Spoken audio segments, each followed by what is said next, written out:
আবার এই বাসায় আছে মানে চিটাগাং যে বাসায় ছিলাম সে বাসায় কাজের লোক ছিলাম। কেউ বলতে পারবে না যে আমার হাজবেন্ড মাংস আনছে কোনোদিন, একমাত্র আমার শাশুড়ি মার কারণে। আমার শাশুড়ি মা বাসায় মাংস আনতে দিত না, অথচ আমার বয়স, আমার হাজবেন্ডের বয়স কিন্তু খাবার দাবারে।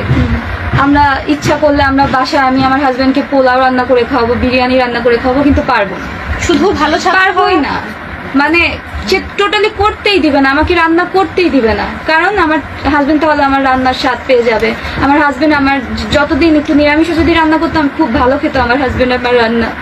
আমাকে কখনো আমার হাজবেন্ডের রান্না করে খাওয়ানো হলো না, একটু পাত পেরে খাওয়াতে পারলাম না।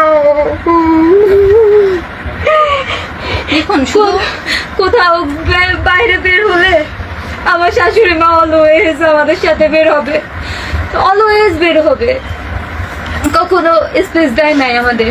সে বাইরে বের হয়ে তার ছেলের হাত ধরে হাঁটতেছে, অথচ আমি পিছন পিছন বা সামনে সামনে হাঁটতেছি।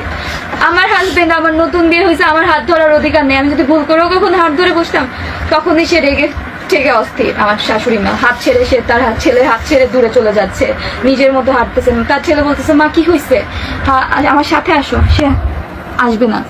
পরে আমার হাজবেন্ড বুঝতে পারলো যে আচ্ছা আমার হাত ধরছে জন্য আমার মা রাগ করছে, সে আমার হাত আর ধরতো না।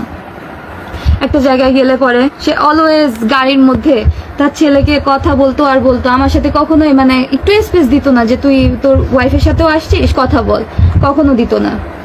বাইরে বের হলে সে তার ছেলের হাত ধরে হাতা থেকে মানে বাসা থেকে যে হাত ধরে বের হতো, বাসায় ঢুকতো হাত ধরে।